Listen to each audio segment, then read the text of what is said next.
Everybody, it's Dick here. And it's Fanny. Today we had scheduled John Sinrich from Cherry Hill, New Jersey to chime in about receiving his long-awaited Trident by Triumph 660. John is a bit delayed, and I just found this out about 5 minutes ago. So as a filler until John's able to log on, I've wrangled Fanny in here to maybe do a little chat and talk about some of the conversations we've been having and the rides we've been taking since, I guess, we got our bikes on the road this year. Yeah, just a couple weeks ago. But it is International Female Riders Day, so... Although for me, every day is Female Riders Day. Yes. I celebrate every day I can get on a bike and ride. Yes. I celebrate every day that I can get her on a bike to ride as well. So, but speaking of days, we have another day coming up in June, and at the Whistles household, it's an auspicious day. Auspicious is not the right term. It's like a high holiday. It is a high holiday. I would think. Well, it is a high holiday because nearly every Father's Day or every other Father's Day, Fanny and the kids get me a motorcycle. And I think we skipped last year. No, we did. We did. Because the truth is, I'm really shit at buying gifts. And I think you love motorcycles. Motorcycles are an easy thing. It's an easy thing, but it's when you think of the expense and when you think of when you think of the storage, when you think of insurance. I'm not talking you out of this year's Father's Day gift. However, a motorcycle is a very generous Father's Day gift. Some guys get a tie, some guys get a card, or maybe a burnt breakfast in bed. But to get a motorcycle, at least on one Father's Day, is a wonderful thing.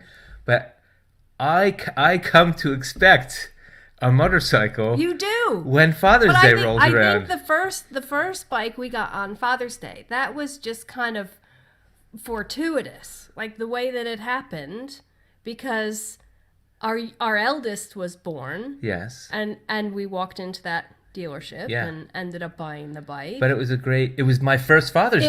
It was your first Father's Day. And it was my first motorcycle. So yeah, it was.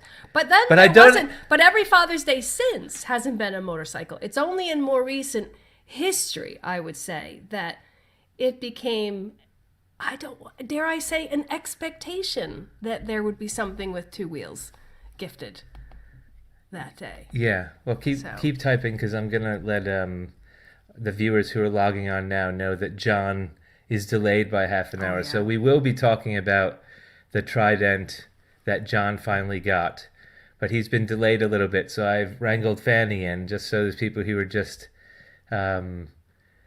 tuning in will know that John will be here in about 20 minutes. But that's before right. Then, we're gonna gab on about this because I think we got some issues. We got to discuss this. So, Dick has a way when Father's Day is getting to the point where we're a month or so away, and I think he feels out whether or not he's going to get something with two wheels, and it has to have a motor as well, not just two wheels. So because I did get a bicycle last Father's Day. What bicycle? We got the Cannondale. I don't even remember. I don't even remember now. But anyway, Father's Day is coming up, so Dick said, I think we need to have a chat. Yes. About something. Yes. And it was right after you did something really nice for me. I think you did the dishes or... No, we redid the back garden. Yeah. For a lot of money. No, I mean just like today. You kind of eased it into the conversation. I did ease it in. Well, you have to got ease me. it I in. was in a really good mood. Yep. You This cut is me how off you guard. ease it in. I was in a good mood, and I forget how you gotta catch her off guard, and you gotta ease it in. You know? used an introduction, and there was this transition where one minute I was basking in the glow of the goodness of my husband and something wonderful he did, and then all of a sudden it like hit me like a ton of bricks that there was some other reason that he was being nice. No, there's no other reason to be nice. However, when you're in a good mood, that's when you talk motorcycles, right, gentlemen? It's true. And if there's ladies on, is that usually what happens? When you're in a good mood, maybe someone brings up a motorcycle you might like. However, I managed to... I've been off of certain social media for a good 2 years now, and I had to log on to check on a message because I'm doing an event come June, which I will announce in the future, and it will be broadcast, and it'll be very exciting. But in order to connect with someone about that event, I had logged on to a social media network that I wasn't on for a while, and I saw an alert on their marketplace about a new motorcycle. And that new motorcycle, it's not a new motorcycle. It's a motorcycle that has not been available for a very long time. And I have decided to talk Fanny into my Father's Day gift. Oh my God. Just look at that thing. Of this thing. Just look at it. I don't even know where to begin, Dick. Honestly.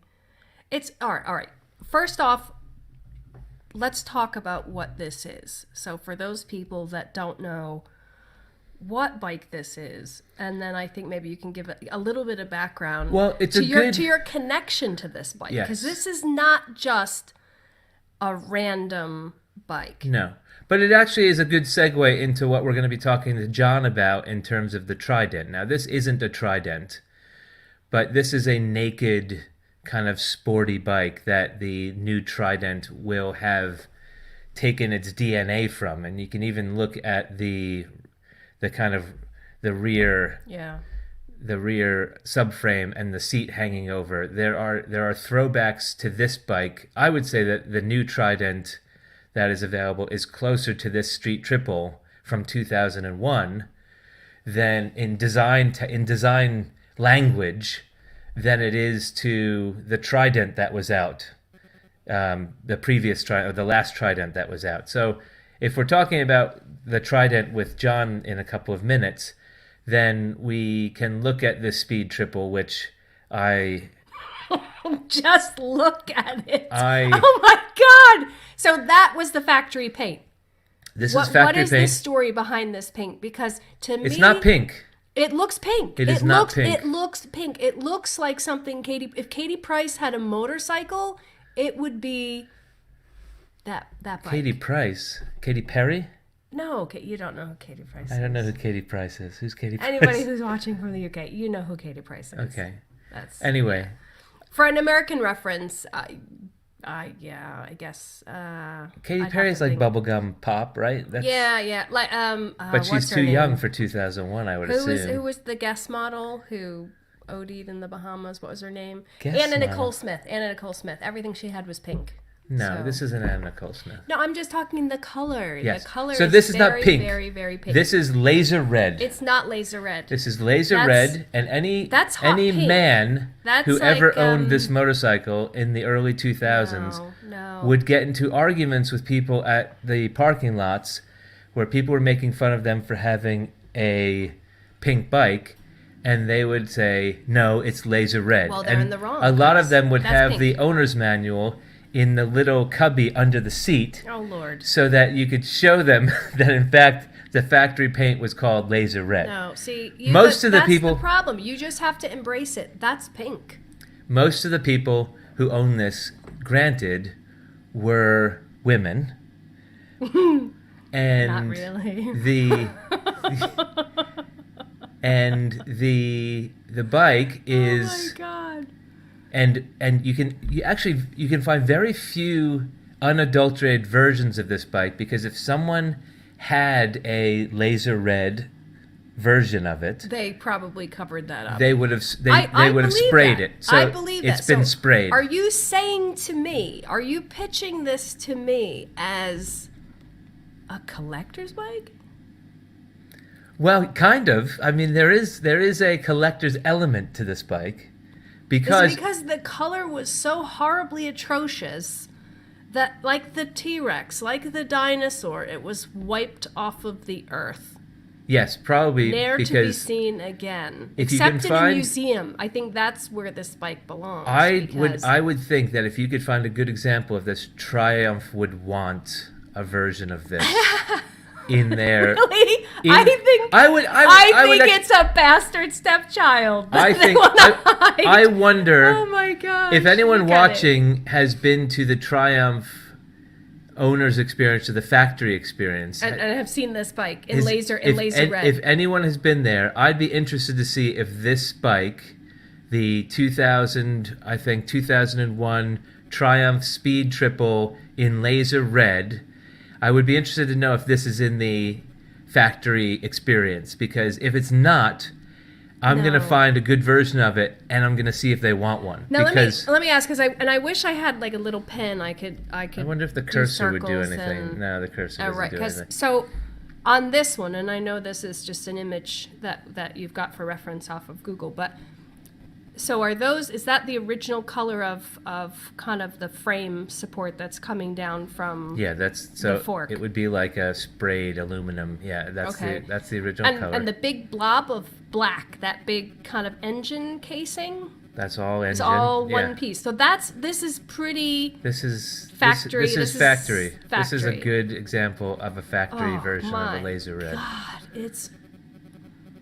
I don't know. Well, our daughter liked it, so I don't want to say too many bad things about it. But I think there's the color.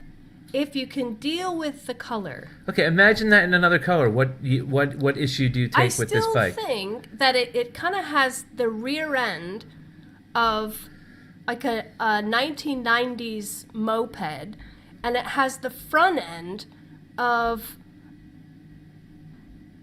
I don't know, weird. It looks like a kind of a weird breastplate, that you would see on some kind of like female Viking. I don't know what's going on there. It's very strange. Well, if we can come off of the picture of this. Paul Harrison says it's nuclear red. Is it laser red or nuclear red? Oh, I was told it's laser red, but is it nuclear red? That's Paul. I might defer to you if it's nuclear. It might be. That actually sounds a lot familiar. It's probably nuclear, because when Triumph released it, it just destroyed their reputation in the biking community. It laid waste to. It certainly laid waste. Well, it was meltdown. That was the company going into meltdown. If we look at the new Trident. Okay. Now I know we're digressing from my Father's Day pitch for the. Let's just keep digressing. Nuclear red. Because then maybe we could parlay it into something else. We could parlay it into one of these. Bike. It's better looking, but you see, it has the remnant. The that's what I'm saying. The butt is remnant. And we'll talk to. Hopefully, John will log on in a couple of minutes. But we'll talk to John about. Look at the color of that bike, though. Yeah, but it's black. A black motorcycle is safe, is it not? A black motorcycle is safe. Then what is nuclear? Nuclear red is nuclear red. It's very dangerous. Lays waste to tradition. It says, "Look at how people will awesome I am." And the only thing you're going to see, your only thing you're going to see is this. A couple of months and years. Is this magenta streak going by? Now, also the other thing about the Speed Triple, the early Speed Triple, is that it is one of the most reliable bikes. Dog Pecker Pink. That's Paul's on a roll. Paul's on fire today. God. The thing about the Speed Triple is that it is considered to be one of the most reliable bikes. Can you flip back? Let's just bask in its glory. I think you're kind of using before we go off this to buffer. You're trying to buffer and make that bike look better. No, the thing I'm saying you're saying, look, it's reminiscent. It's like, it is. Can I finish? You're looking at Triumph's Let me know Darwinism. when I can say something. You can go ahead. I'll listen. All right. No. I'm just trying to get a point across. The point is... What is the point? You've been meandering back and forth. The Speed Triple was a second generation Hinckley Triumph. And if you talk to diehard Triumph fans, they go, Meriden, Hinckley, blah, blah, blah, blah, blah. Hinckley is better than Meriden. Meriden is better than Hinckley. Now, if you are a Hinckley Triumph fan, the second generation of Hinckley Triumph bikes are considered to be the peach, the unicorn bikes, the bikes that really cemented Triumph as a legitimate motorcycle company in their resurrection or renaissance or rebirth. So this 2001 Triumph Speed Triple is considered to be one of those unicorns because it is a second-gen Hinckley Speed Triple. And these Speed Triples were considered to be more reliable even than the Daytonas that they were based on. So the Daytona is a full fairing kind of sport bike. These naked versions were all the rage at the beginning of the early 2000s, where they were taking off all the plastics and showing everything.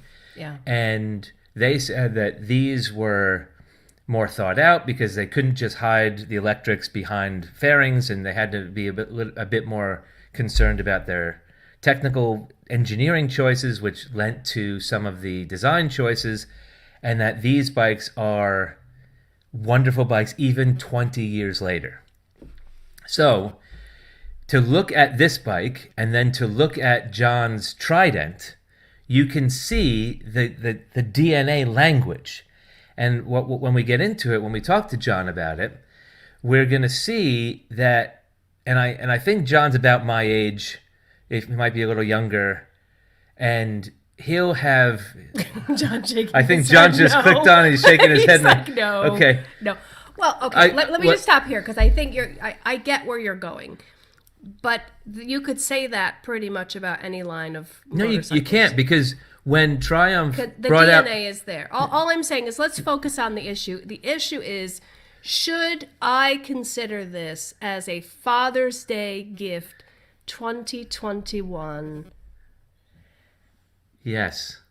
I would like some support here, gentlemen and ladies. I'm not convinced. Okay, so let's talk about, if anybody who sees this, anybody wants to throw some feedback, the look of this bike, he's saying it could be a collector's item, it should be in the Triumph factory tour. Or at least in the Dick Whistle's fleet. I don't know. I'm not sure. As a gold mine. I'm not sure. Okay, this is what we're going to do. We're going to offer a Dick Whistle's hat to any... We're going to offer Dick Whistle's hat. We're going to put it into a raffle. Anyone who comments on this video or sends a picture, a vote to a post on the YouTube channel will be put into a raffle, and anyone who votes yay or nay of whether this should be this year's Father's Day gift from Fanny and children to Dick, I would greatly appreciate it. And I think your votes will go a long way in convincing Fanny to pull the trigger and put this alongside some of the other bikes in the fleet. But with that... I don't even know if I could ride with you riding that bike. Yeah, I'd have to really think about that, because I'm on my Indian. I need a matching helmet. And you're on Oh, dear God. Dear God. So I'm gonna bring John in. I want to introduce John. So here's John. Everybody, hello, John. How are you? Good. How are you, Dick? Nice to see you again. Yeah, it's good to see Hi, you Fanny. too. Hi, John. So Wow, it's an honor. Fanny, John, Fanny.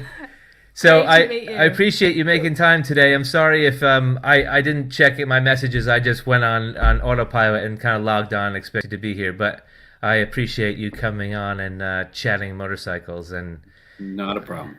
And I appreciate Fanny filling the air as we were waiting for you. Do you want to stay on with us so we can chat? I'll stay on for a few minutes. Okay, and cool. then I gotta Do you mind, John, if Fanny stays on with us? No, okay. not at all. It's my honor. I might have some questions for you, John, so I'll throw it out there. Sure. So, yeah, I'm 53, so I'm a little older. Oh, all right. Well, I mean, it's good that, 80s, 90s kind of, you're probably in college in the 90s or just left college in the 90s? 90, I graduated. Okay, so it still reigns true because... You're good looking 50s, John. Thank you. Keep it up. All right, John, thank you very much. And ladies and gentlemen, we will see you later. Okay. So... well, with that, I've been derailed. So, John, it still holds true. The original Triumph wrapped up in '83, and it wasn't until 1990/91 did they come out with their first next generation new Triumph bikes.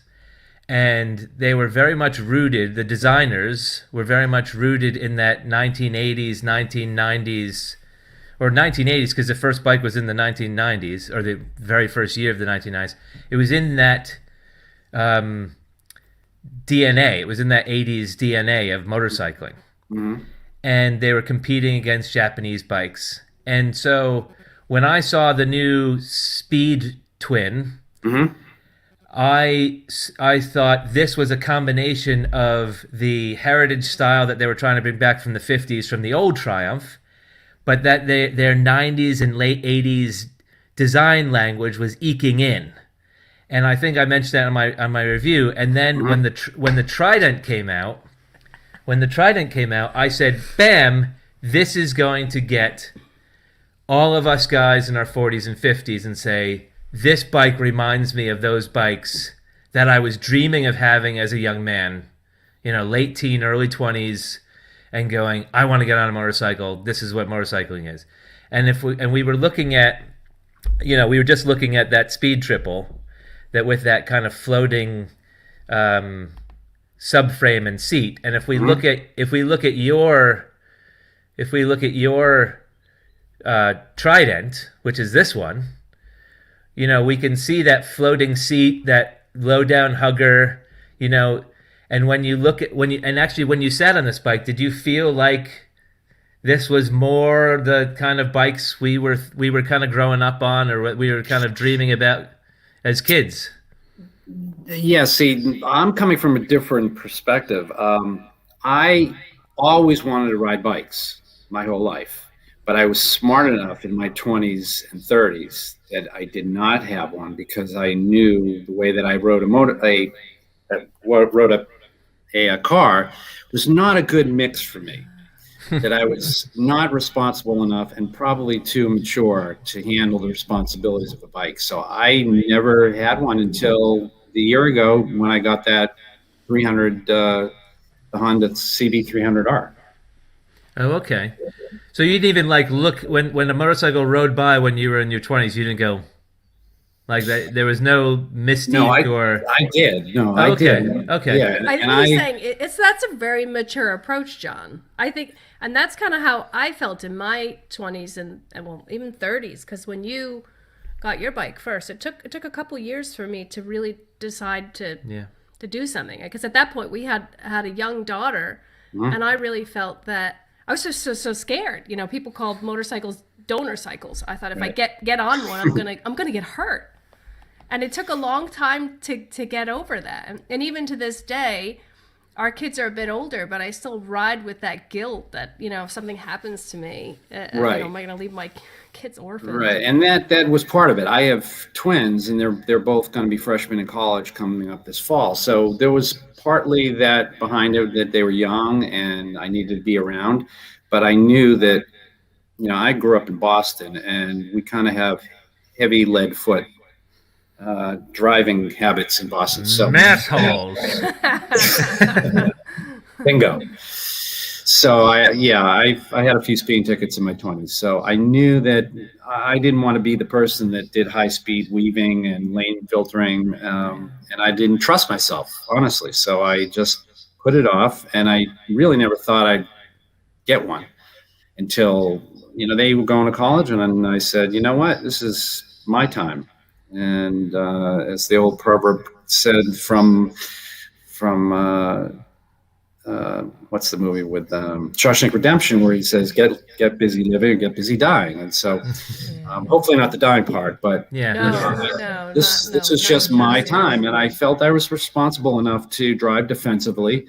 And that has so far has been the year that I've been riding has been very successful, because I haven't had one close call. I leave plenty of space, and wear full protective gear and slow down the intersection. So it's been for me, it's been risk. I've had very little chances of coming in and having some risks in this. But so let's recap. I'm getting a little echo. Are you getting echo on your side, John? A little from you, from you, but it's okay. Through here, so maybe I'll let you guys chat, and that way you can turn it down. Can you still hear? But it's not bothering. That's a little better. I apologize for the echo, but I think I've resolved a little bit of it. I'll leave you guys to it. I'll be okay. back, All right. back in a bit. Thanks, son. All right. Okay. Bye, Fanny. So let's recap a little bit. The last time we spoke, you had coronavirus. I just had it, I think. Yeah, you were actually isolating, weren't you? Yeah, because you were in your basement. Exactly. And your son was going to bring you lunch or something, and then it was that was after Thanksgiving. Yeah, and then you had your Honda 300. Your CB300R, mm-hmm. and you were looking at upgrading, and you were looking at the MT-07, mm-hmm. and you were looking at the Z650 by Kawasaki. Right. And did you look at the... What's that? And the SV. And you looked at the SV650 Suzuki. The Vortex. Yes. And then... Well, it's funny you mentioned the Vortex. We'll get to that, because I don't know if I told you, but I rode a Trident. Yeah, I saw your post. Yeah, and I haven't put my video up yet, but you had a teaser. Yeah, there was a little teaser. Or no, you sent me an email. That was it. I might have sent you an email. You sent me a picture. Yeah, I couldn't keep it quiet because there is a Vortex on that bike. I don't know if you've experienced it, but I've experienced a similar SV Vortex. But yeah, I was gonna mention that. But let's just to give a little context, you had tried the Z650, the Kawasaki. Mm-hmm. Had you tried the MT-07? I never rode it, but you never got on one. But you sat on one. Yeah. And then you couldn't get an SV. You couldn't find an SV. They didn't have one, correct. And then did you look at the Honda CB650R? The inline four, or was it just too kind of grown up and refined or fast? It just didn't seem like I didn't want to spend. I think it was 9,600 or 9,400. And I was kind of looking in that 8 range-ish. Yeah. It's a little high. It's a little more. You pay an extra grand for that extra cylinder, right? But and then out of the blue, we're talking. I'm like, you're like, I think it's gonna be this one. I think it's gonna be that one. And then you had put a deposit. Sight unseen. They didn't even have one in Philly at the Triumph dealership, and you just put a deposit down and said, "I got the James Bond paint. I got it's going to be here." And what did they say? They said it would be 2 or 3 months or 4 months or something. Okay, it was painful. We started this. Facebook page, the USA Riders Trident Triumph Facebook page for USA Riders. And, it's grown to about maybe like 220 members. And we all experience the same thing. We all put deposits down early, the end of November, early December. And how much was a deposit just for kind of giggles? 500, yeah. Okay. So which is not a small chunk of change to just have sitting somewhere. Yeah, I mean, they could have said 250, 1,000. I mean, yeah. They just wanted something because I guess they wanted to know how many they were going to order. Yeah. So we were all pretty much told the end of January, early February is when these would be delivered. So and when did you put your deposit down? It was right after Thanksgiving time. Yeah. Right. And so we all started talking on our Facebook page, and we all got to the end of January and started saying, well, has anyone heard anything? No, we've been all told 2 weeks. So that we got this repetitive 2-week status quo standard answer from everyone's dealer across the U.S. And it was funny how many people we've become kind of like friendly with and hearing about who got them first. And then so Seattle and I think California got the first 2, and then Texas got the next couple. But again, it was so late. It was probably they got them the end of February, early March, and the rest of us, it's all been 2 weeks, because the dealers had no idea. And I think partly because of they were getting them on the West Coast first because they were shipping directly from Thailand. They weren't even going to the UK and then coming back across the Atlantic. They were just coming directly from Thailand. Okay. And so they finally trickled in, for the most of us, early April. And you got yours? Yeah, early April. And so of the 220 people on your Facebook page, how many people actually have bikes? Are there 220 bikes on the... No, I would say there's probably maybe like 150 to 175. There's probably 50 that are just kicking the tires and wanted to learn about the bike. But okay, all right. But it's been great. I mean, everyone's posting pictures and telling about some of the upgrades they're doing and the accessories and just things they've pointed out, and so it's really been very helpful. So you got yours in early April. Mm-hmm. There you are with a shit-eating grin on your face. So that's they said, this one's yours, throw a leg over it. Right. Yeah, that was pickup day. So this was the first time you sat on it? Correct. First time you saw it in the flesh? Correct. And now, did you sign the check before or after you sat on it? No, before actually. So this was yours. This was yours. They rolled it out after you paid for it. And I wrote it off. So, now that you've had it for a month or so, and 3 weeks. Or 3 weeks. About 3 weeks, yeah. Yeah. And do you think back to that, saying, oh, I thought about this initially. What were your initial thoughts other than elation, like relief and great new bike and kid in a candy store? What were your more kind of critical thoughts about it? I don't want to ask if there's buyer's remorse, but in any way, but I kind of want to ask that in a soft way. Because I can assume from that smile on your face and the footage on your YouTube channel of you riding off that it was, and which is the longest way home? I know I got to get home because I told my wife I'd be home an hour ago, but which is the longest way to get home? Right. Sitting on it, and I think you're a bit taller than me. You're probably what, 6'2"? Yeah, right. No, how tall are you? I'm 5'9". You're an inch taller than me. You look a lot taller than me. Are you? What's your inseam? 32, 31? 29, 30 on a Jesus. Good. You look tall on a good day. I'm Mr. Medium. Okay, well, you look tall on that bike because I was gonna say you're. I thought you were taller than me. No. Because we're essentially the same height. Because I was gonna ask you what it felt like to be a tall guy on the bike, but I know what it feels like. I know what you feel like on that bike now. So that question is out the window. So what did you think? Or what do you think now?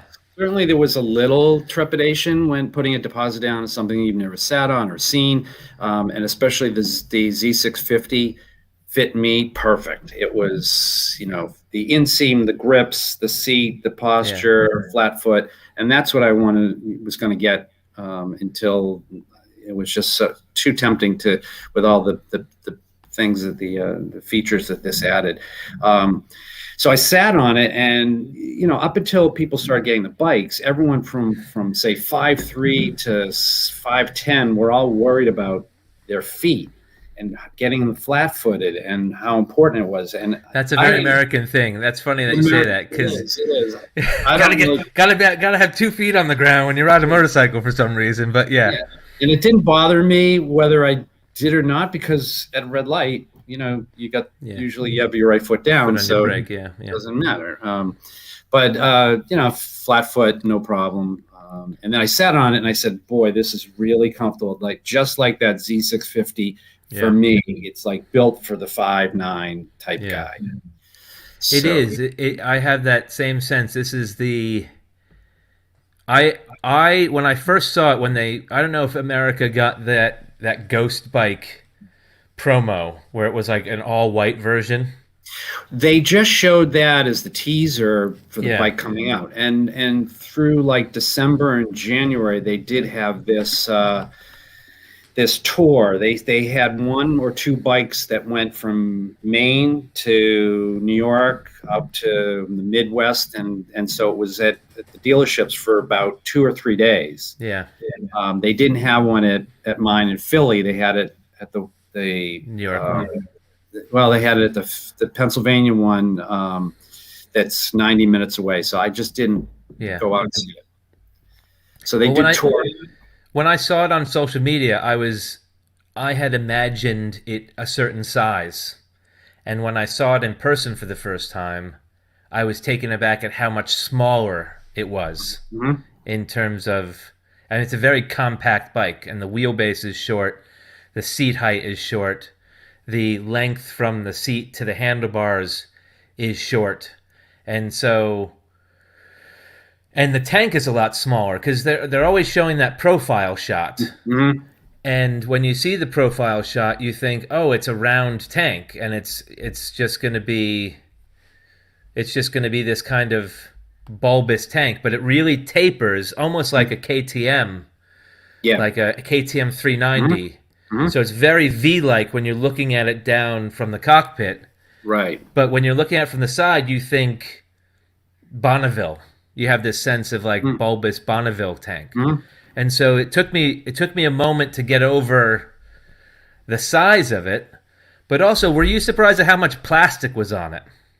It really wasn't. The most of the bikes now all have a plastic cover over a metal tank. So I kind of expected that it was gonna be like that. Other than that, you were looking at you were looking at Japanese bikes, right? Which is what this is essentially. This is essentially the same strategy that the Japanese did to Triumph in the 80s that put them out of business. Right. Where the Japanese bikes looked at the British bikes and said, we're going to do that better. Mm-hmm. And now Triumph is going, we need newer riders, we need younger riders, we need riders who are returning to it, who don't want to spend 10 grand on a bike new.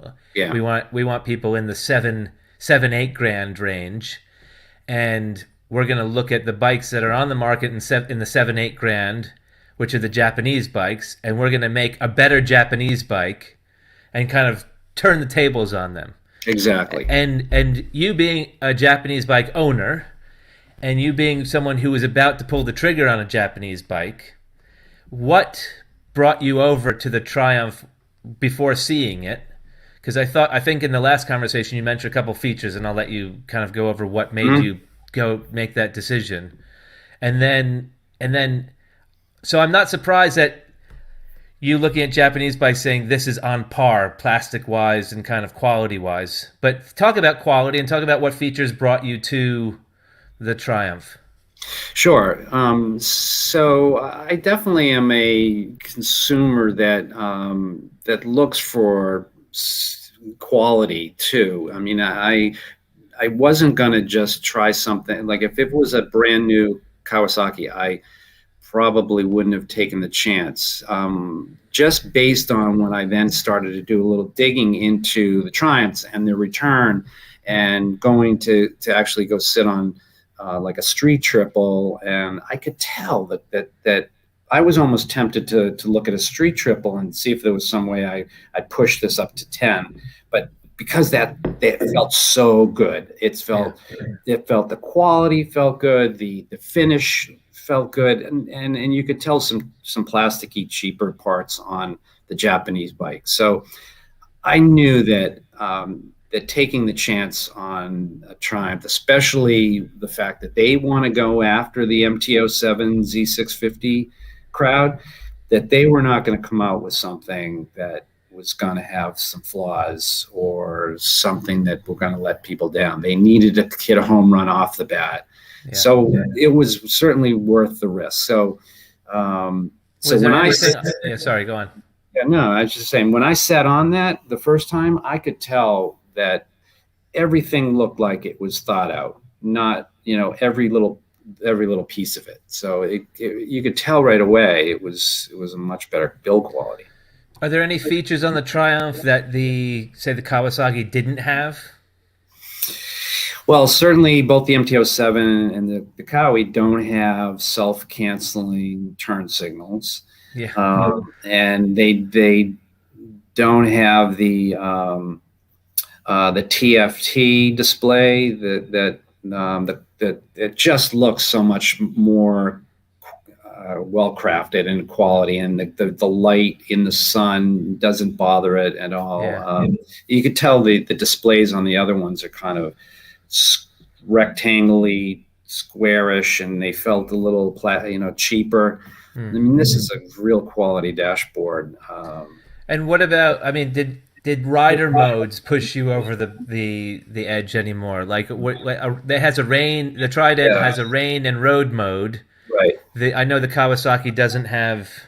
I don't think the Kawasaki has a rider mode on this. I know the Z950 has rider modes, but I don't think the Z650 has it. Yeah, the MT-07 didn't have, at least the version I had didn't have rider mode. So did that give you any? No, did you say, because, oh, this is. No, I'm only going to use the rain mode is if I'm out and there's a rainstorm that hits me. Okay, all right. I'm not going to put rain mode on and then go out in the rain. So that's I'm not going to ride in the rain. You're not looking for a rain. You're not looking to ride. It's not a commuting bike where you have to ride every day, rain or shine. It's if I get caught in the rain. Well, if it's your only mode of transportation, then you got to get to work. You put in the rain mode on. Yeah. But I mean, I have a vehicle, so if it's raining out, I'm not riding. Yeah. Okay. I mean, it's interesting because when I was on it, because I knew what bikes it was up against, and also this is one of the biggest criticisms that people give me, but I never do homework about a bike before I ride it. I only do the homework on stats after I ride it, because I basically know the displacement. But I know very little about torque numbers or about peak performance numbers, or I'll learn about that as I'm riding it. And that's how I like to get to know a motorcycle. I like to get to know it by riding it. Mm-hmm. And so I knew very little about the spec sheet on the Trident before I got on it. Only, the stuff that's kind of splashed on social media and what you and I had talked about. And when I got on it, I had forgotten that you had mentioned it had rider modes on it. And it was only when I was giving it back did I say, this is me on it. So it was only when I was giving it back, I got turned around. It was good turning rate. It's nice tight turning rates. But it was only on my way back that I realized it had a rain mode. And the interesting thing about, all the bikes I had up until, I'd say probably, oh no, the Street Twin doesn't have rider modes either. I think BMW doesn't either. I don't have a bike with rider modes. So whenever I demo a bike that has rider modes, I'm always curious at how it changes, because it says rain mode, but really it's a traction control and it's a throttle response adjustment, so it's easing off the power so you're not spinning the wheel in the wet. So it says rain, but it's really more like the Yamaha ABC modes, where it's like, I'm going to rein in your throttle response. I'm going to reduce the power output. I'm going to increase my traction control or whatever. And even in the rain mode, this was a very fun, spirited bike. And that was what I took away from it when riding it. And how many miles do you have in yours now? About 275. Oh, so you're still within break-in. Yes. What do you think about the blinking RPMs at 4,000 RPMs during the break-in? I don't really. Yeah, you try not to let that get in your eye. I kind of ignore that, but I'm really. It seems appropriate anyhow. I think that they've created that to, you're really going to be shifting at that point anyhow. It almost feels right now that that's where I need to shift.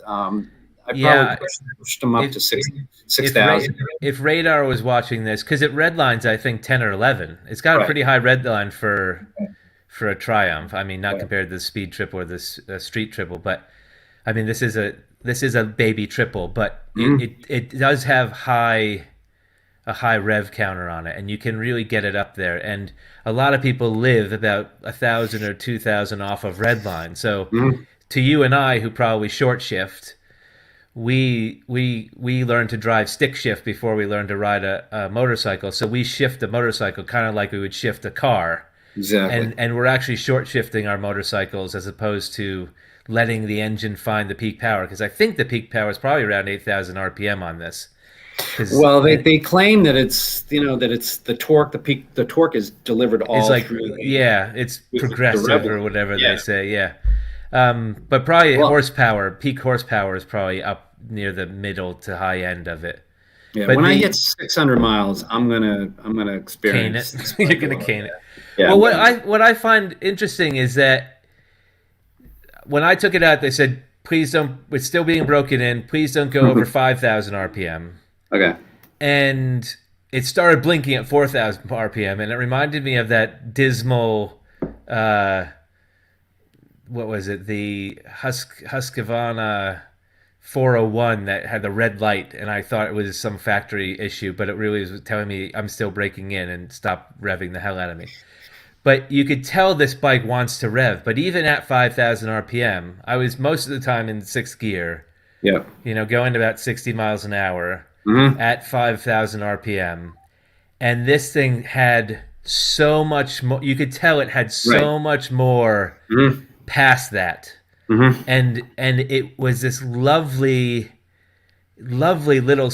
At first I was like, this bike's too small, it's a little too twitchy. I thought the wheel was a 16-inch front wheel, not a 17, because I thought because it was really twitchy. And when I first got on it, I was a little let down with some of the plastic, but then I said, think Japanese bike. Is this a high-end Japanese bike, or is it a low-end European bike? And I'd say it's a high-end Japanese bike, and it does compete with. I mean, this felt a lot like my Ducati Monster 696. Mm-hmm. It had about as much plastic, if not a little less. And it had the same kind of ride, the really kind of stubby front end. And I see you wear a full-face helmet. Right. So it's kind of appropriate because you mentioned the TFT display. What I find interesting is it's kind of in two. It's a circle, but it's in two pieces. So the first kind of, I'd say the top third is this half moon or this kind of half circle protractor shape where it has the rev counter on the front and then it has your speed indicator, and I think that's about it. Just you can change that. You can actually change that scroll through. So there's a couple relevant information on the top. Correct. Then a Triumph logo, and then that little square underneath it. And then the bike kind of disappears under you. So to me, it was almost like riding a Honda Grom or like I said, Ducati Monster, where you don't see the bike in front of you. Where if you're on a cruiser or like or a BMW GS or even a Bonneville, you have a good 2/3 of the bike in front of you, and you're like, I'm riding a motorcycle, and you spend a lot of time looking down at the bike as much as you're looking at the road. Where this is, you kind of just have to trust faith. You have to have faith that the bike is under you, because there's not a lot of it in front of you. It's just all kind of compact around you. And then you're riding. And so a lot of the things I felt bothered me with materials, I forgot about. And I was less concerned about what the bike looked like. And I just focused on what it was like to ride. Right. What do you think about the ride? How do you feel about the ride? Maybe this thumbs up gives it away to people, but you hit it clearly. The naked bike part of this is really naked. You feel and you don't feel that there's much bike right underneath in front of the tank, and you really, when you look down, all I really pretty much see is the dash. The power train is just smooth. It's the first thing that I noticed. It's smooth through first gear to sixth gear.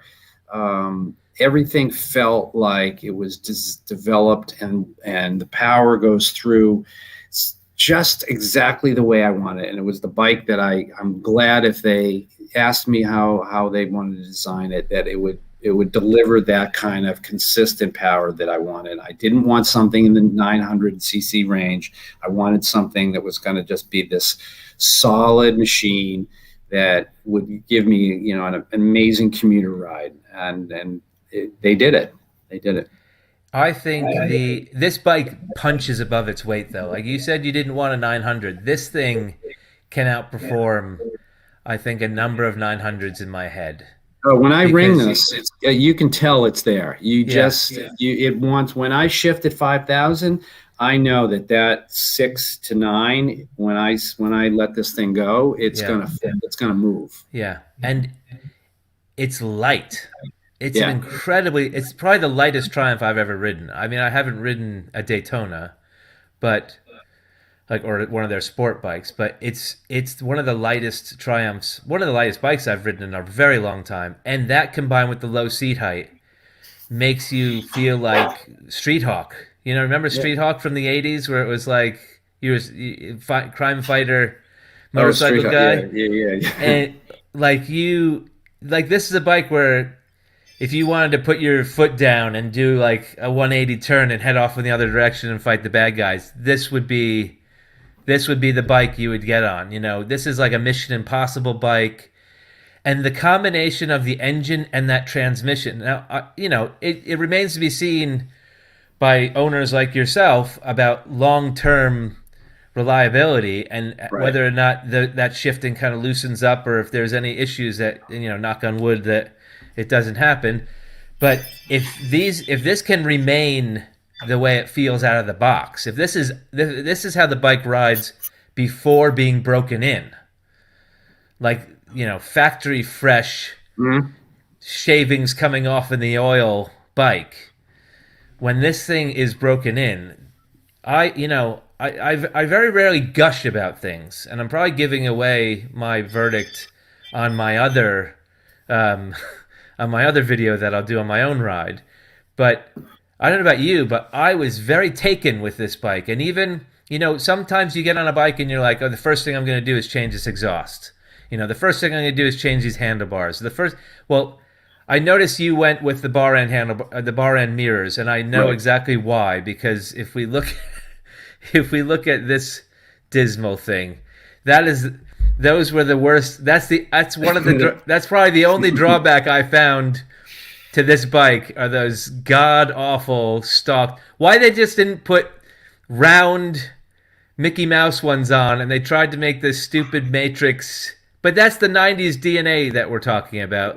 But even the Yamahas. Yamaha does it, and Kawasaki does it. They have just these... Yeah, but Yamaha wants to be the Batman bike. You know, the Yamaha is like, it's all angry plastic. But you can't put a round indicator, you can't put a round display, and a round headlight, and a round gas cap, and then these a bulbous tank, and then these stupid Matrix Batman side. That was the big letdown for me. But again, when I was riding it, I didn't care what it looked like. Right. You had to cut corners somewhere. They refined this Daytona engine, and the build quality is really where it was put into it. I think they just said, just throw on any mirrors. Yeah, whatever's in the stuff. People are going to change them anyhow. Yeah, and I applaud you for changing yours, because that would be the first and only thing I would change on this bike. I don't even think I would change the exhaust on it, because it sounds amazing out of the box. Right. And it has that turkey gobble triple, you know, it sounds just beautiful and ridiculous at the same time, and then it revs so nicely. And again, when you're on it, you completely forget what the bike looks like, because it's just, you know, foot peg to foot peg the whole day. Mm-hmm. And, you know, I hate to admit it, but this is the first bike I actually got both wheels ever off the ground on. That wasn't an off-road bike. I hit a drop-off hill a little too fast, but this thing can fly, literally. So you were going a little over 5,000 RPM then. Oh no, it's got 5,000 RPM, but on these roads, 40 miles an hour, you're a race god. You're a MotoGP god on these roads. So that, you know, and the hills just kind of sneak up on you a little bit. So they drop out from under you. Yeah, they just kind of disappear, and it's not your fault. That's my story. We're all this. It's interesting now that the exhausts are now, the aftermarket exhausts are starting to trickle out. They're catching up, aren't they? Yeah.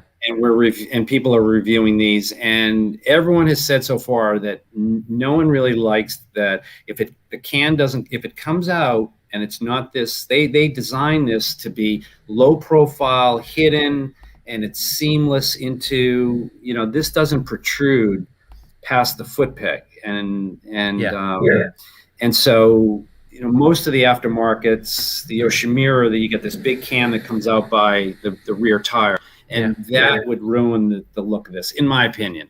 I think I would definitely agree with you, because you have this floating hugger off the back, which I think a lot of people who don't come from the 80s and 90s think that's lame, but we all think it's cool. And you don't have the license plate hanging off under the tail light, and you don't have a heavy can hanging off one side of you. Even if it's a carbon fiber or titanium or stainless can, you're weighting that side of the bike more than you're weighting the other side of the bike. There's weight there. And so, and like you said, all the aftermarket companies are going to hang their cans off of that rear foot peg. Yeah, there is one brand that we did see an initial design where it looks like it's going to be hidden underneath. So it may be there may be one or two people that develop one that's just like this. My other concern about changing exhaust, especially on a Euro 5 regulated bike, is that they spent a lot of time and energy reducing the emissions. Right. And although I like my power sports, I'm also a closet environmentalist. And I don't change exhaust out to remove the catalytic converter unless the catalytic converter is damaged somehow, or it's way too like on a Bonneville. For some reason, the Bonnevilles are the heaviest motorcycles ever made. I don't know if they like put lead in the bottom of them like the old Pinewood Derby cars or something, just to make them go faster down a hill. But they're so freaking heavy, and so I'm not one of these guys who have to decap my bike as soon as I get it out of the shop. And so I philosophically, I like catalytic converters. I like what they do, and if you can do it better than, finally Triumph has done. This one's better than the Japanese counterparts, because if you look at the cats on an SV650, it looks like you're looking at ducting at some sort of petroleum plant. It's like the most ridiculous thing you've ever seen. But this also puts the weight very low, and it doesn't change the sound. So the whole, I need to make my bike perform better because I'm losing the catalytic converter. Buy 900 if you need to get an extra butt of like why are you buying a 660 mid-weight bike if you need to bump 10 more horsepower out of it? So I'm not really up for the whole I need to decat the thing. And some aftermarket companies now are selling aftermarket cans with catalytic converters. They're just a bit more pared down. So there's some Yamaha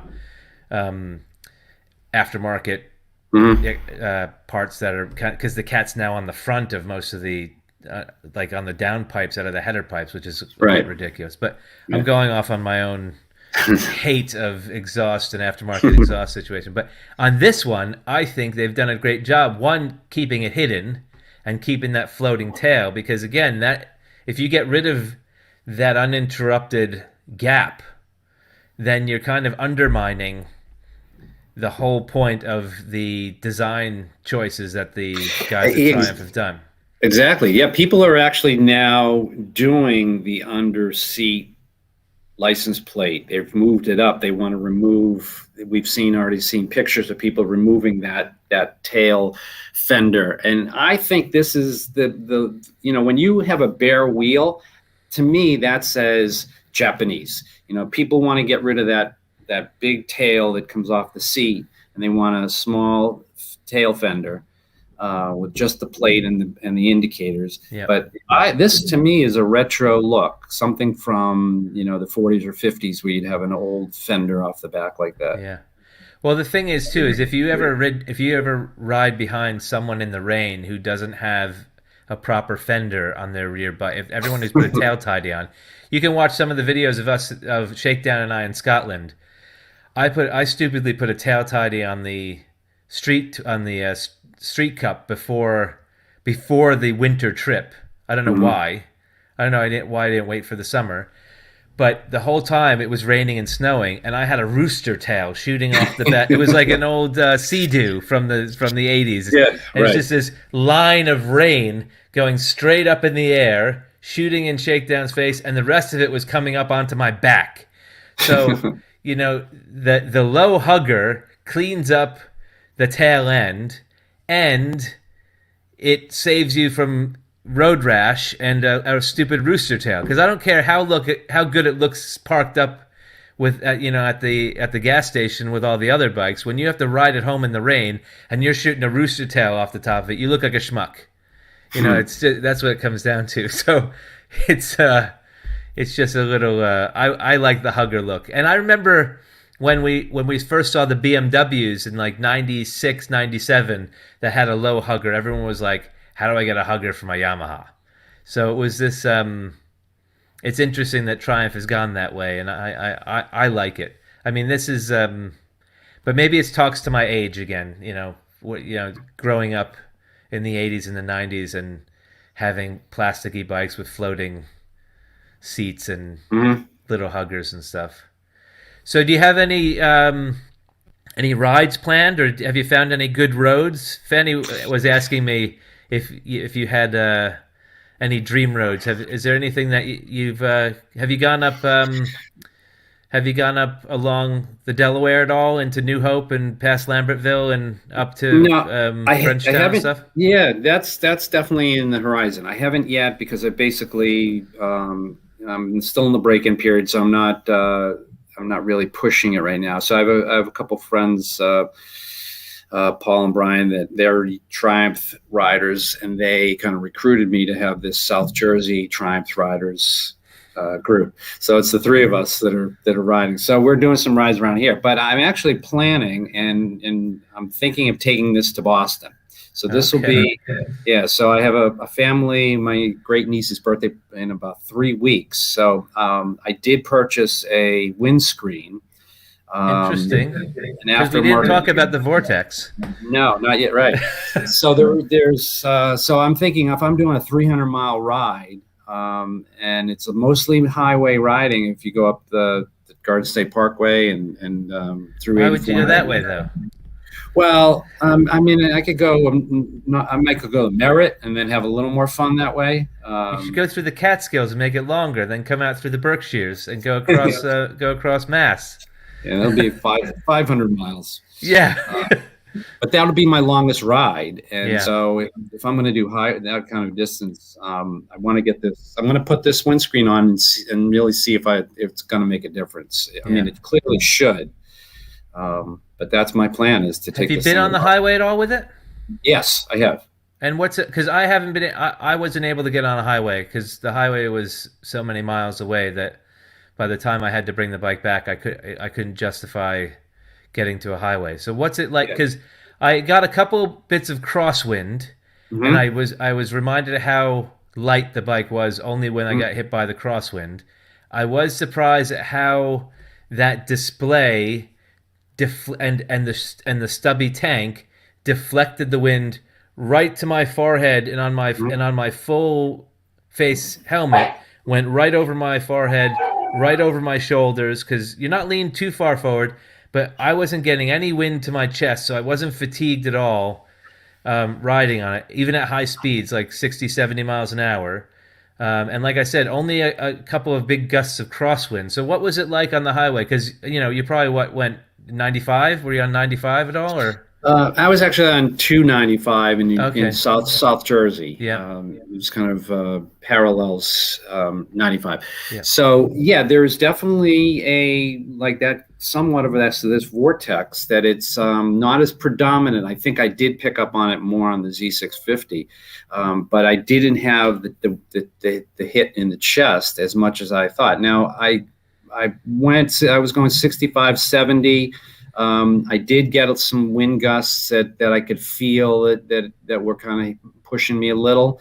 It's been windy the last several days down here, but it felt stable as I had hoped. I would never have even thought about that that CB300R to take that on the highway anything more than say 15 or 20 miles, because that was, at 70 miles per hour, that was dying basically. But this felt like, that's why I said, hey, I think I'm going to drive this thing to Boston, and I'm just going to get a windscreen, and I think I'll be, home clear. So I think the combination is going to be perfect. So when are you going to test ride the windscreen?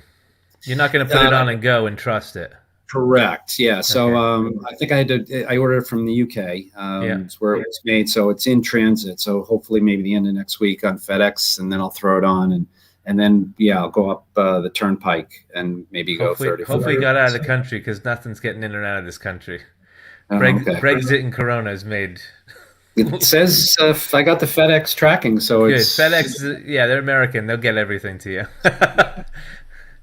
Cool. Well, I'd like to hear how that changes it, because sometimes, I mentioned Radar before, but Radar has a hate-hate relationship with windscreens, and he's always trying to find a windscreen because he doesn't want to be as fatigued riding long distances, but he can never find a windscreen that doesn't send the wind to where he doesn't want it, because he with a windscreen, like with riding a bike that's naked, you kind of know, or you've learned where the wind is going to hit you.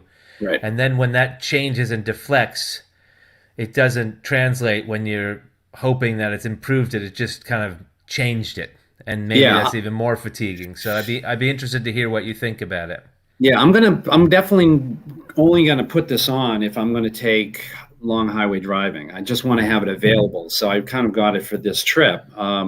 And I think it's 11 inches high. So it's going to be a much, they make a fly screen that covers the back of this TFT display, and that basically just covers, so you don't see the dash from the front, and it's a kind of a cool little look, but it does nothing for wind. I'm sure it's a cowl, isn't it? It's like the Ducati cowls or whatever. Yeah.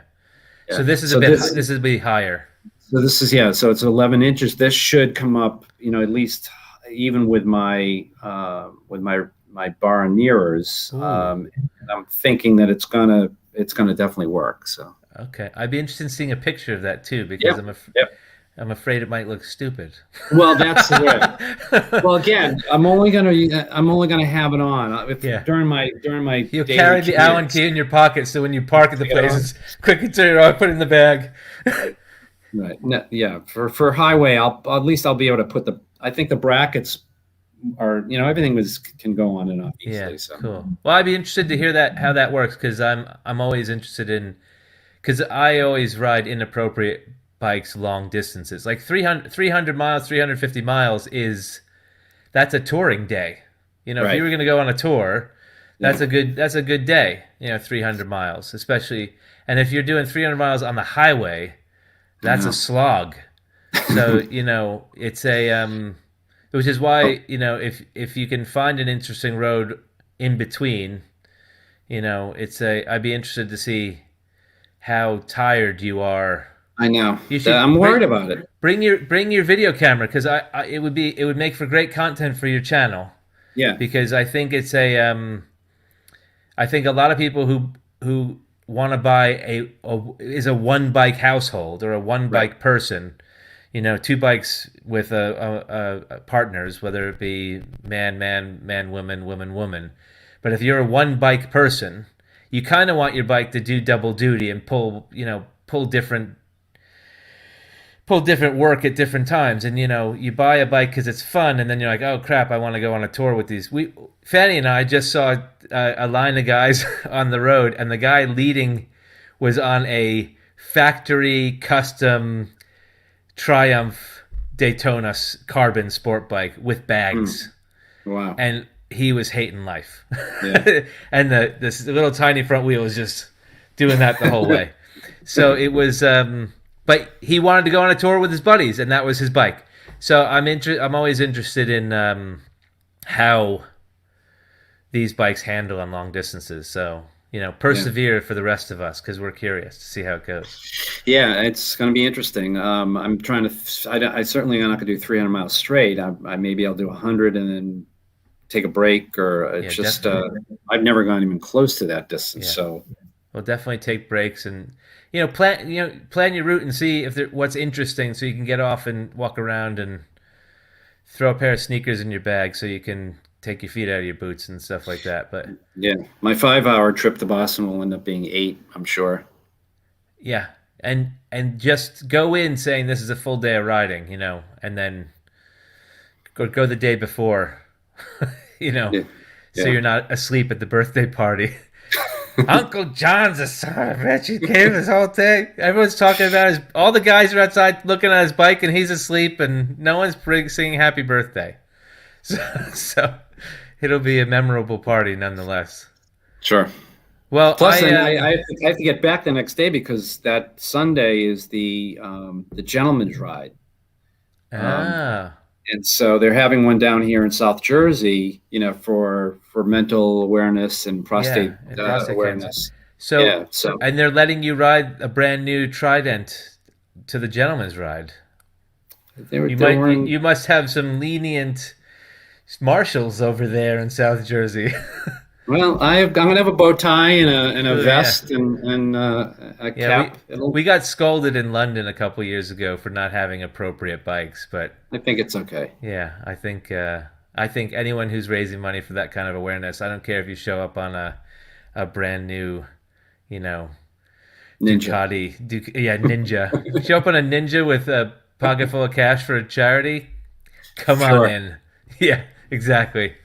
Well, that's cool. So you're going to do a 300-mile ride or a 300-plus mile ride to Boston, go to a birthday party, ride 300 miles back, and then do a group ride for however many hours.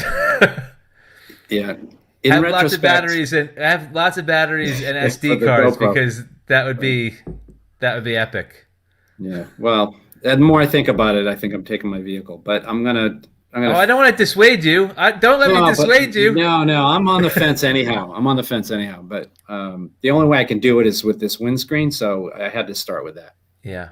Well, at least if it doesn't happen for the birthday party because of time constraints, you should do a long distance ride sometime this summer because, it's just great to get out and get to know your bike and if you don't have to slog up on a highway, you can find more interesting roads and do. Go as high as the Adirondacks. There's lots of bikers and great rides up in the Adirondacks and through the Catskills and even staying close to home. What is it? Bucks County has amazing roads. All up and down the Delaware, just get lost, and that bike is going to be perfect for it. Oh yeah, definitely. Route 29 to Lambertville, get a good pizza, go over to New Hope, get a tattoo, and then go home. It's a good afternoon. John, I really appreciate it. I want to hear more. I'm going to check in with you periodically about your ownership. Okay. When you get through break-in and you really start caning it, I'm looking forward to seeing those videos on your channel and stuff. And definitely, if you can email me the link to your general channel, and I'll put that in the footer of this video so that people can come and see your channel and see what you're doing. Yeah, Life on the Triumph. And it's Life on the Triumph?